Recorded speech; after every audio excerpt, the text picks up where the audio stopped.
Bueno, buenas tardes a todos. Este es el programa número 483 de la Agencia de Noticias Caliuga. Hoy es 17 de septiembre del 2024. Nuevamente contamos con la presencia de nuestro amigo Juan Manuel, al cual se ve que el intendente Macri se ha preocupado, se ha tomado muy en serio el pedido que le hicimos para permitir que pueda venir a los programas y poder comentar los temas que a todos nos incumben sobremanera, porque están pasando cosas inverosímiles en el mundo. Yo creo que estamos, si no estamos al borde, estamos ahí nomás de una serie de conflictos mundiales de grandes dimensiones, que nosotros, insisto, los analizamos siempre desde el punto de vista del pensamiento tradicional. No somos una agencia informativa simplemente, que narramos hechos, sino que los vemos desde la óptica de esta guerra de civilizaciones que existe entre la civilización moderna y la civilización tradicional. Y por eso hemos empezado el programa haciendo un breve relato o un breve sketch televisivo de lo que fue hace 23 años exactamente. Se cumplió la semana pasada. Lo que pasa es que como la semana pasada no tuvimos programa, no lo pudimos analizar, del famoso mal llamado atentado a las Torres Gemelas, porque yo insisto que eso no fue un atentado, eso fue una acción de guerra, de guerra entre lo que es la tradición y la modernidad. Esta guerra hace tiempo que se viene dando, no es la primera vez. Un Estado tradicional es un Estado, como en el caso del Islam, que sería la religión que en ese momento, en esa circunstancia, efectuó ese acto de guerra, considera que Dios es la fuente de todo, es el origen de todo, y la vida humana es una vida pasajera que está pensada en función de la eternidad. Mientras que el mundo moderno considera, que la vida es todo. Así como hemos nacido de casualidad, estamos acá para disfrutar lo más que podemos de esta existencia, y después se vive una sola vez, como se suele decir. Hay que disfrutar lo más posible, ¿no? Revolución sexual, consumismo, en fin, droga, todas estas basuras que actualmente nosotros estamos viendo, ¿no? Y que, estamos viviendo la época terminal. Acá en la Argentina en especial, lo dejamos para el final, lo de la República Argentina, porque yo creo que es el paradigma de esta gran decadencia, contra la cual la tradición combate. Eso es lo principal. Y no es que nosotros seamos fatalistas, consideremos que solo se va a terminar el mundo moderno y después como un reposo va a salir el orden tradicional. No, el orden tradicional tiene que imponerse derrotando al orden moderno, porque los que estamos aquí hemos elegido venir en una época justamente trágica, dramática, en donde la modernidad está en sus expresiones últimas y miasmáticas, para vencerla. Ahora, fíjense cuál fue la importancia del 11 de septiembre del 2001, que insisto que no fue un atentado, fue una acción de guerra, como hay que decirlo claramente. Se demostró que el imperialismo, el mundo moderno es frágil, débil, que se lo puede atacar cabalgando el tigre, como diríamos nosotros, con medios muy rudimentarios, en este caso unos cortaplumas con los cuales se secuestró un avión varios aviones y fueron lanzados en contra de un objetivo. Hubo tres objetivos que se cumplieron, uno no, fracasó, que era el ataque a la Casa Blanca, y se destruyeron las Torres Gemelas, 100 mesas de dinero, 30 bancos, se atacó la sede del Pentágono, fue atacado en su punto neurálgico. Las Torres Gemelas eran el centro comercial del planeta, todos los desfalcos que está padeciendo la humanidad, incluso la República Argentina, surgen de allí, o sea, es el gran centro de la corrupción, del robo, del latrocinio. Y el Pentágono es el centro militar, en donde se realizan todas las acciones punitivas. Falló el ataque contra la Casa Blanca. Ahora, yo quiero acá ir a lo siguiente, ¿no? Y después sé que tú tienes mucho que decir. Se insistió mucho en el tema de que se murieron 3.000 civiles inocentes. Bueno, vamos a suponer que que todos los que estaban allí eran civiles inocentes, eran civiles. Vamos a prescindir del hecho de que pudieran haber también habido militares o dirigentes políticos, lo que fuera. ¿Quién es el que hace este reclamo? O sea, este reclamo lo hace una nación que ha masacrado civiles inocentes, que cuando tiraron la bomba atómica en Hiroshima y en Nagasaki mataron a 200.000 personas, los cuales la mayoría eran civiles inocentes, para terminar una guerra. Este pueblo inocente, el norteamericano, salió a celebrarlo, salió a celebrar esa masacre. Entonces, ¿qué clase de inocencia puede ser esta? De un pueblo que reivindica una matanza. Yo no lo considero de ninguna manera inocente. Ese sería el primer análisis. El segundo sería el siguiente. En las guerras existen las represalias. Es una represalia pequeña, 3.000 frente a 200.000, es poco, nada. Y yo puedo mencionar muchas más.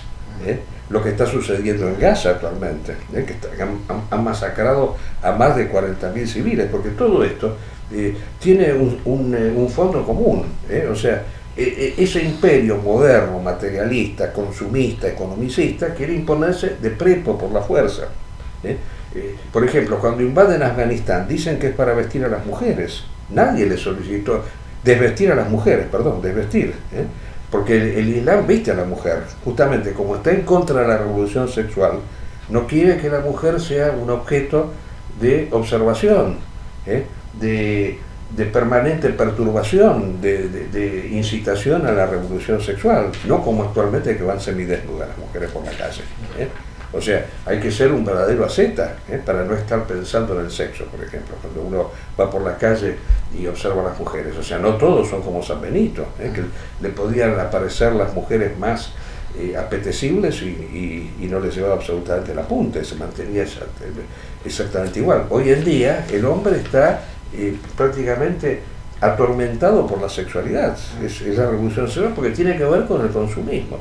Entonces, desde ese punto de vista, yo creo que ha sido un hecho rescatable totalmente.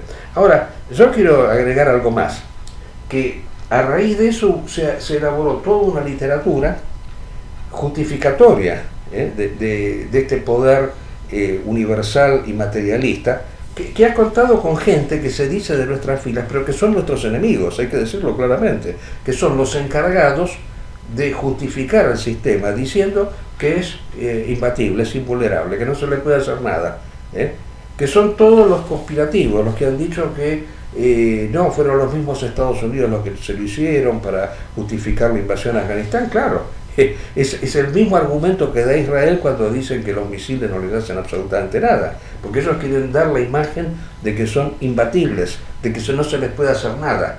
Por eso son nuestros enemigos, hay que decirlo claramente. Son la otra pata que tiene el sistema. El sistema, por un lado, tiene aquellos que lo exaltan a través de la promoción de todas estas manías modernas, y por otro lado aquellos que lo justifican en cuanto a su omnipotencia.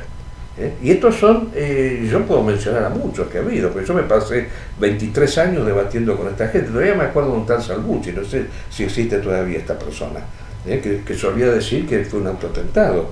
Ese otro Thierry Maissan, que escribió un libro diciendo que no fue un avión, sino que fue un misil que lanzaron a propósito. Todo para desmerecer la posibilidad de que pueda haber una fuerza con capacidad suficiente de derrotar al enemigo. Pues son imbatibles. Si algo malo les sucede, se lo produjeron ellos mismos. Por eso son nuestros enemigos. Es la otra pata más peligrosa que tiene el sistema. Son los mismos que ahora están con Putin, que apoyan a Putin, porque son la otra pata del sistema. En fin, es muchísimo lo que habría que decir. Yo sé que tú tienes algo que comentar al respecto. No, solamente lo he mencionado todo, ¿no? No, todo es imposible. Me gustaría hacer un paralelismo a lo que hoy está pasando justamente en la guerra de Palestina e Israel.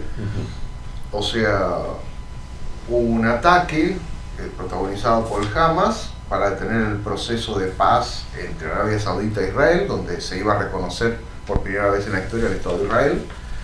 Actuaron y hicieron ese golpe sorpresivo que dejó en ridículo a las que supuestamente son las mejores fuerzas militares que existen en el mundo. Hoy por todo el mundo se hace propaganda de los secuestrados, de los muertos, qué sé yo, y sin embargo el mundo está viendo, siendo espectador de cómo se está masacrando a todo el pueblo palestino. Exacto, exactamente. Somos todos espectadores de eso, y más allá de algunas cosas que hace la ONU, pero la No, ONU... eso no es terrorismo, esos son daños colaterales, porque Sí, ellos tienen su léxico especial para confundir especialmente. Y yo de paso quiero decir algo importante, ¿no?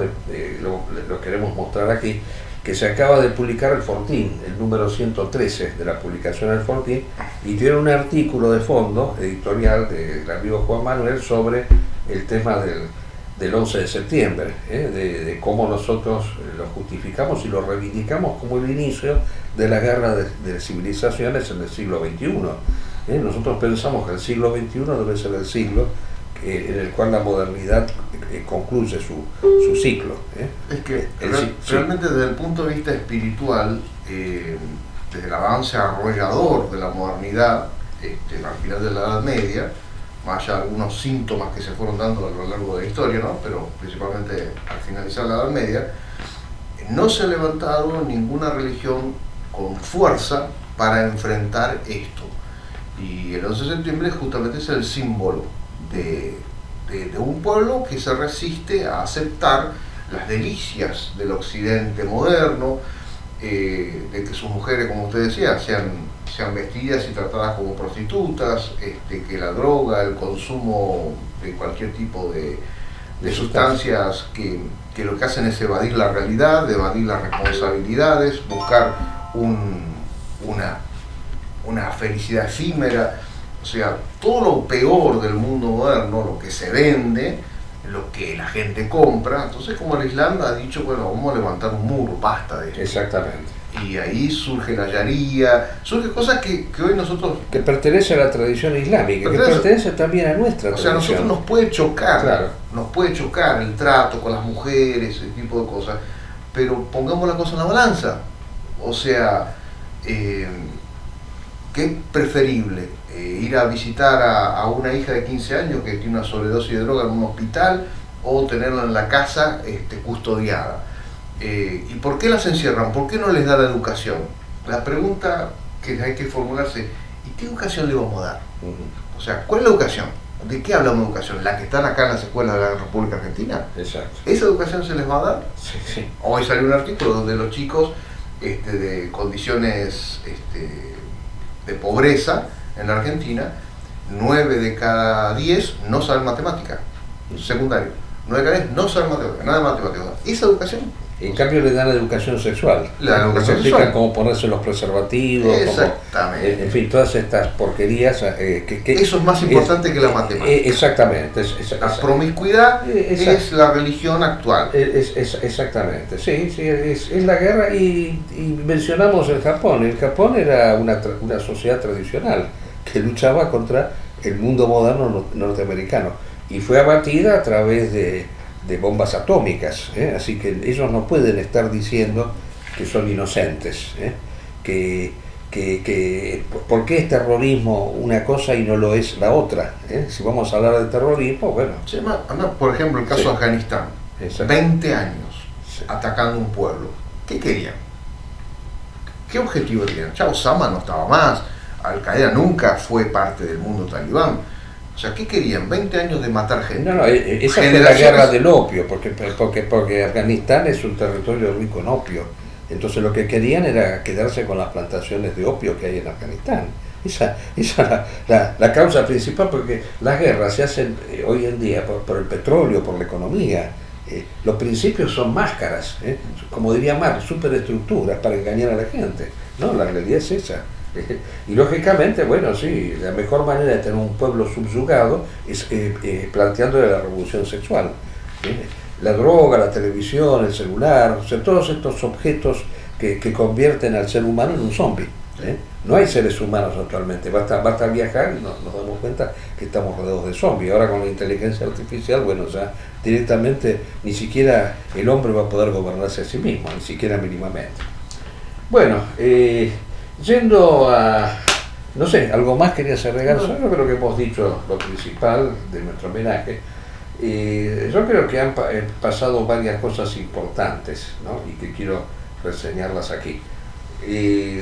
Las dos grandes guerras que se están en estos momentos desarrollando y que conducen inevitablemente a la Tercera Guerra Mundial, yo creo que vamos hacia eso, tarde o temprano.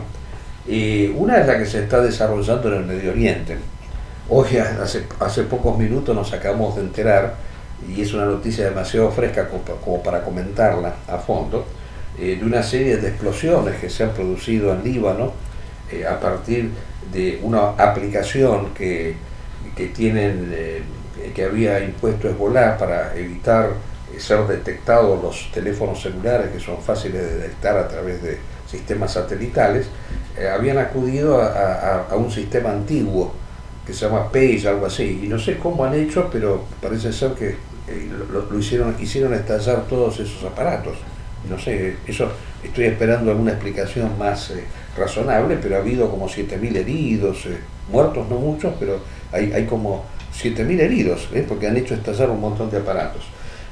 Pero para mí lo interesante de la semana en la guerra de Israel contra el mundo islámico, que sería la guerra del occidente degenerado en contra del mundo islámico, porque como hemos dicho varias veces, Israel ha tomado el tema judío como una excusa para poder poner una cuña, como lo decía el mismo Teodoro Herz, una cuña del Medio Oriente, en el mundo islámico. Esa es la realidad.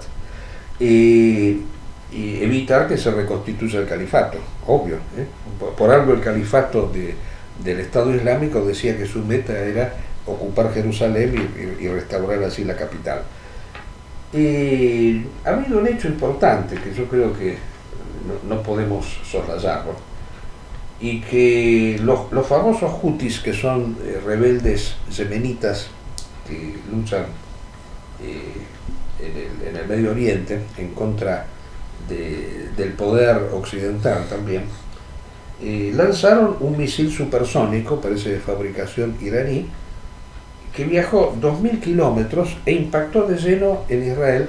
Y lo interesante del caso, pudo sortear la cúpula de hierro, ese famoso escudo antimisilístico que le entregaron los norteamericanos, y obligando a como 2 millones de sionistas a tener que esconderse en refugios aéreos, debido a que cayó en la zona céntrica de Israel. Parece ser que, según lo que dicen, desde ya nos tenemos que basar en la información del sionismo, no produjo mayores daños, o sea, no produjo muertos y heridos, pero lo importante es que no pudo ser impedido en su estallido.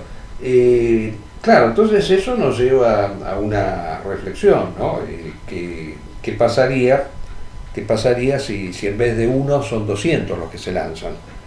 Y la segunda reflexión es que el escudo antimisilístico, la cúpula de hierro, puede servir para los rudimentarios misiles Katyusha, que son misiles de poca monta, que lanza Hezbollah y Hamas, pero si es un misil de mayor envergadura, ahí ya la cosa cambia.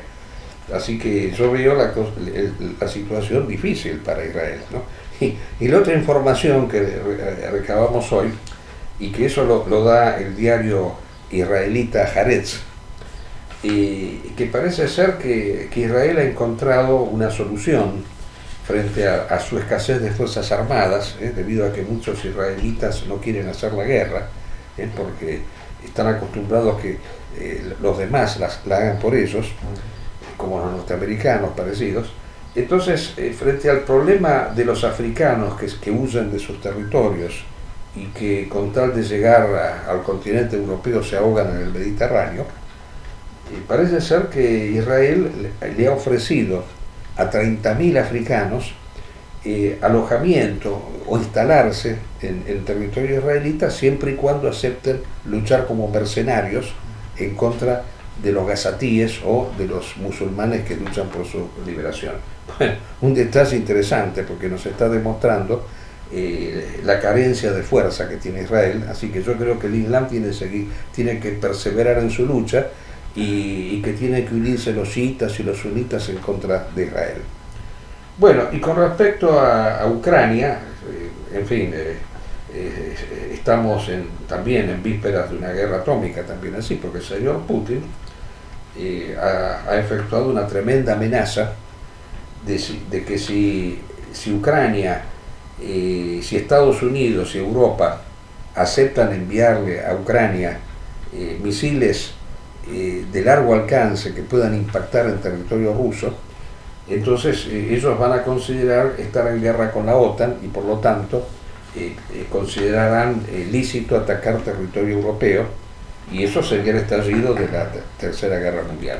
Bueno, eso ha dado pie a muchas elucubraciones al respecto, porque no sería la primera vez que el señor Putin efectúa estas amenazas, pero claro, tampoco uno puede fiarse demasiado, porque capaz que no lo hizo antes y lo hace ahora, ¿eh? No es absolutamente cierto.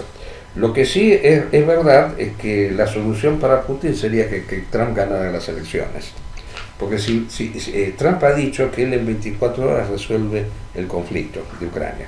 Cuando se le preguntó de qué manera lo iba a resolver, él dijo que no lo podía decir porque sería anticipar las negociaciones.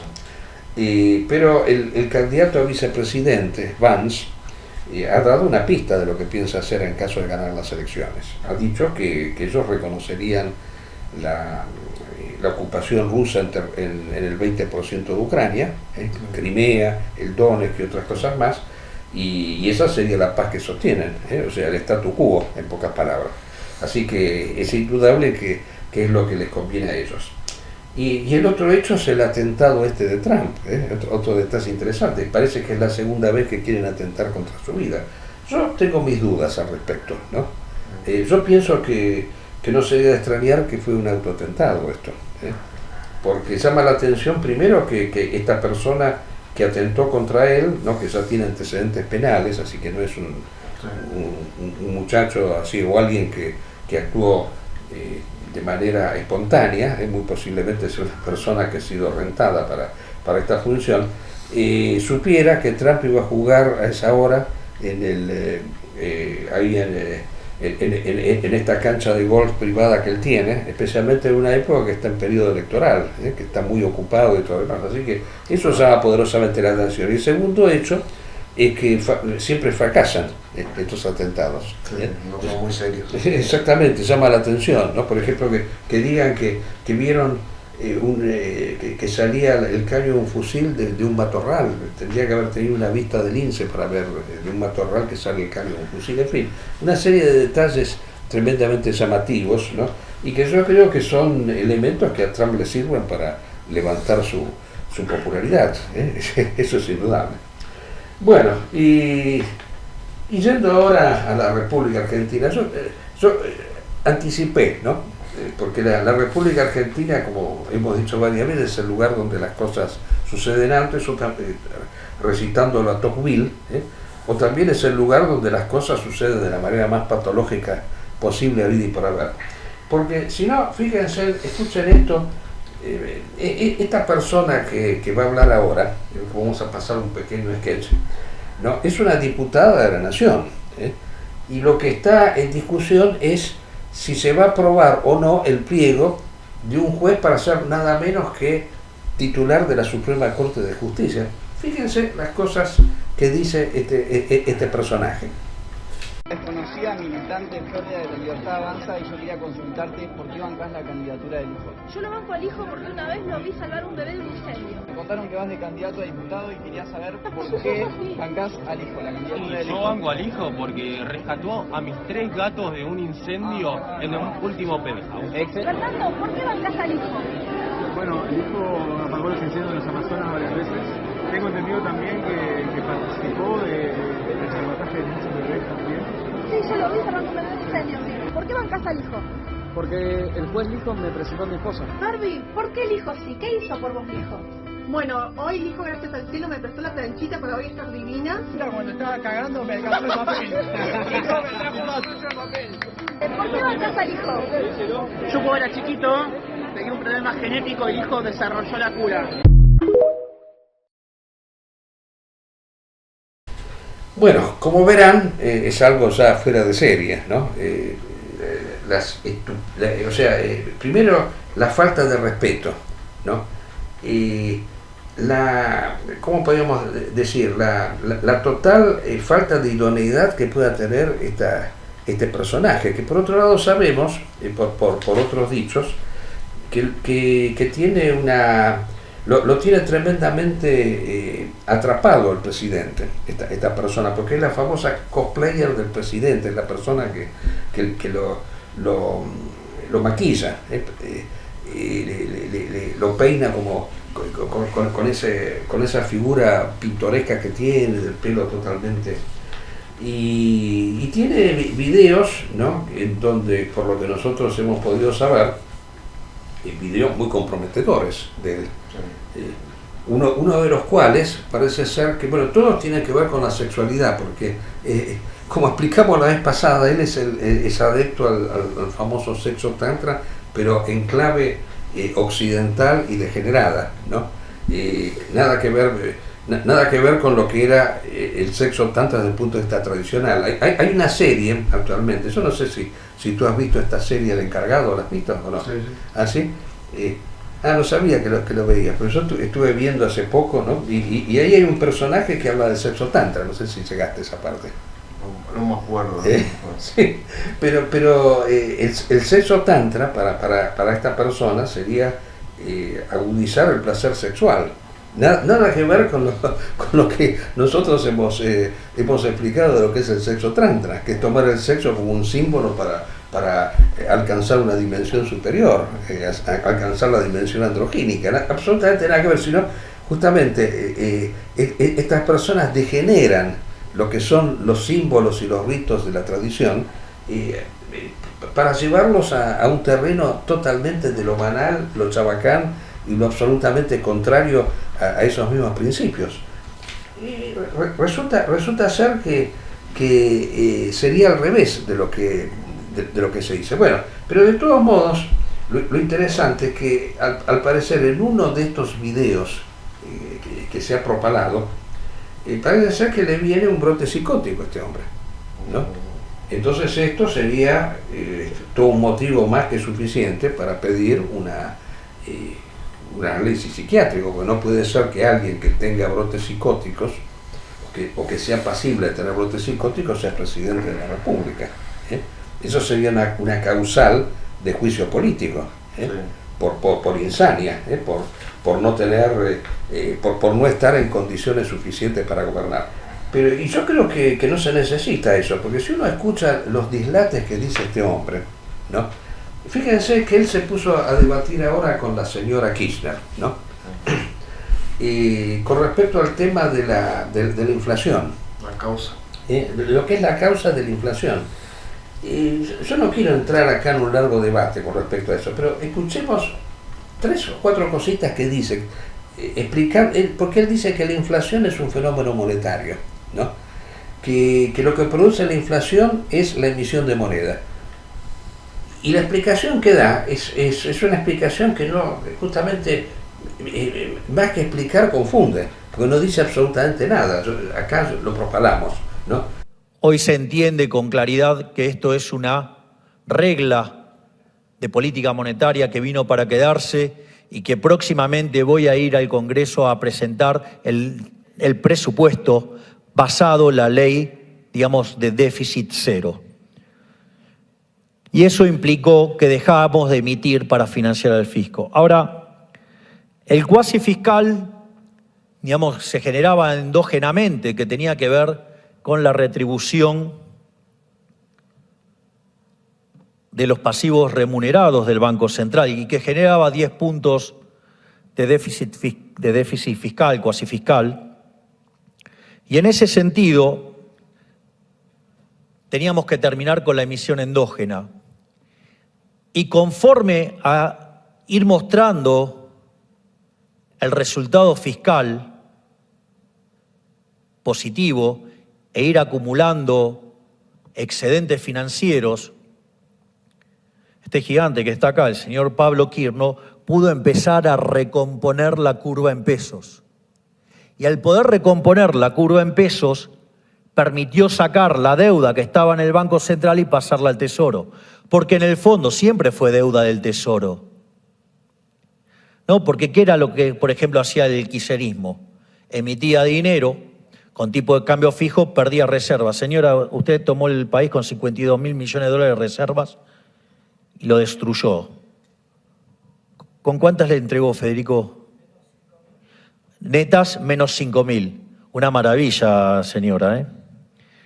Pero al margen de eso, el problema del dólar futuro, que eran como 25.000 millones de dólares. Y en ese contexto, claro, cuando ustedes emiten con tipo de cambio fijo, una de las cosas que pasa, pierden reservas.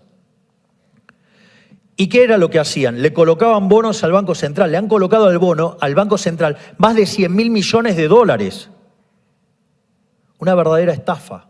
Y así sacaban los dólares. Entonces, que de hecho, una de las cosas que hizo recientemente el Banco Central fue reconocer esa pérdida de capital que generó el gobierno anterior por la friolera, por ejemplo, de 45.000 millones de dólares. No solo eso, sino que cuando empezamos a hacer esto, nadie creía que podíamos arreglar el problema del cuasi fiscal. Es más, señora, usted en un momento se queja de que la tasa de interés real es negativa. Le cuento que si le hubiéramos hecho caso a los econochantas que proponían poner la tasa de interés real en términos positivos, digamos, en lugar de tener 4 bases remuneradas respecto a la existente, hoy tendríamos 8, 9, 10. El carry trade, hoy sería una discusión el carry trade y estaríamos claramente al borde de una hiperinflación. Pero nosotros hicimos otra cosa.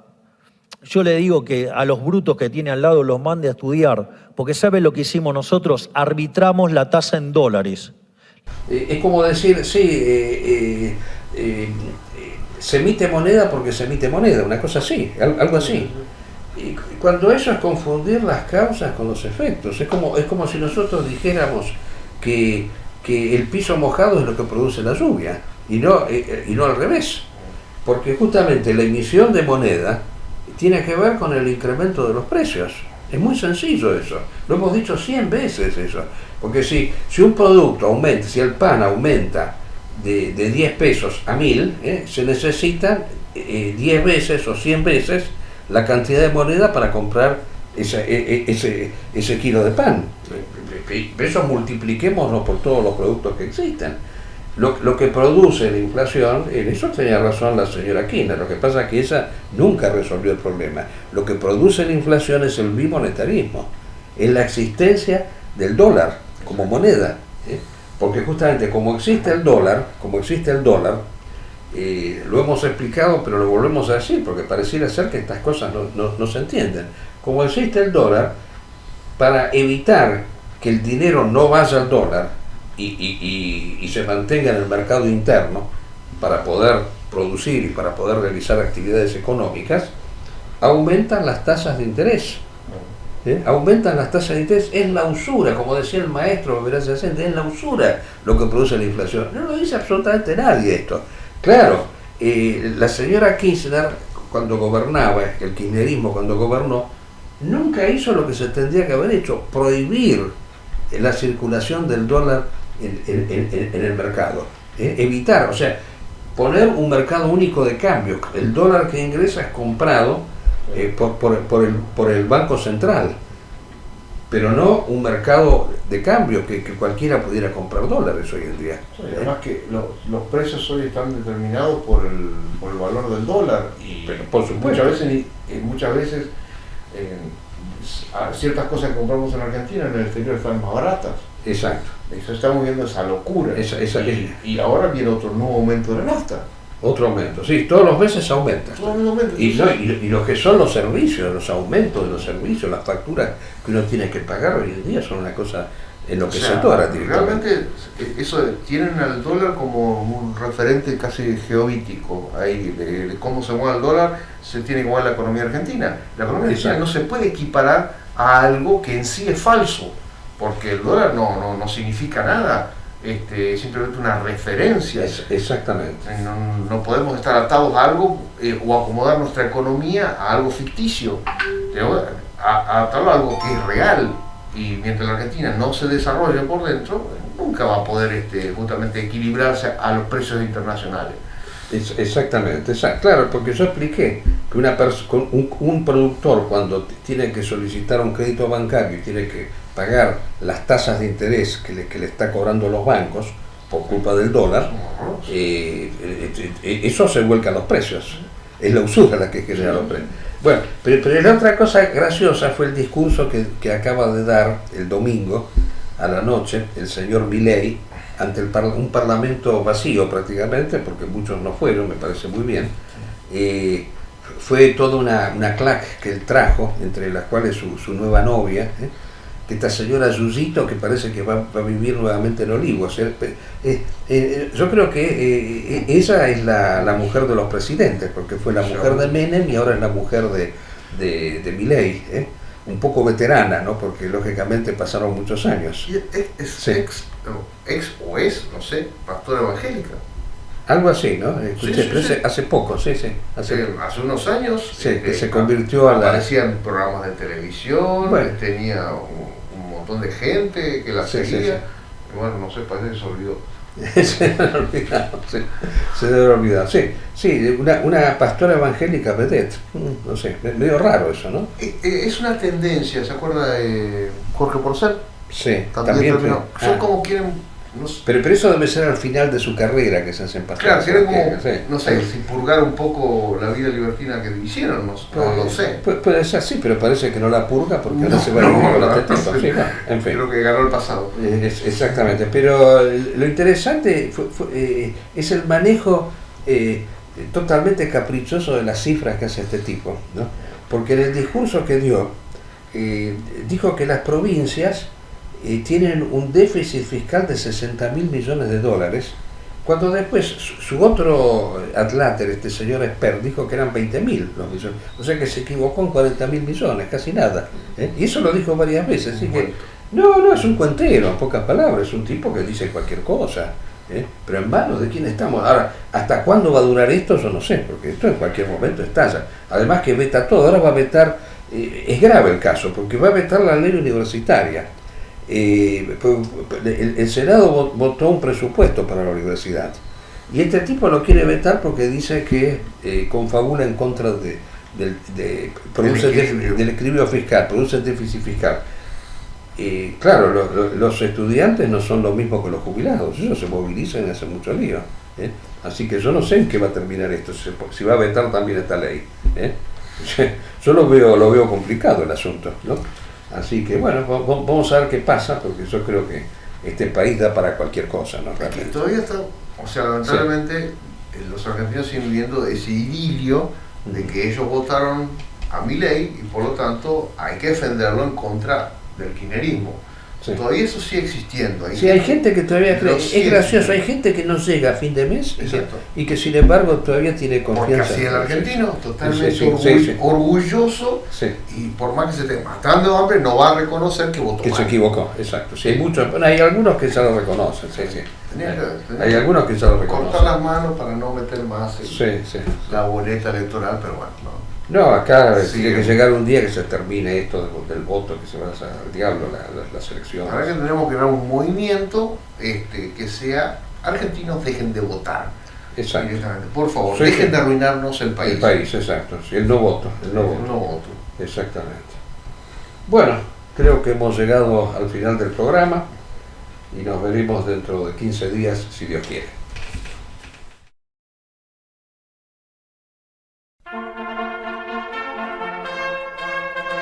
Sabia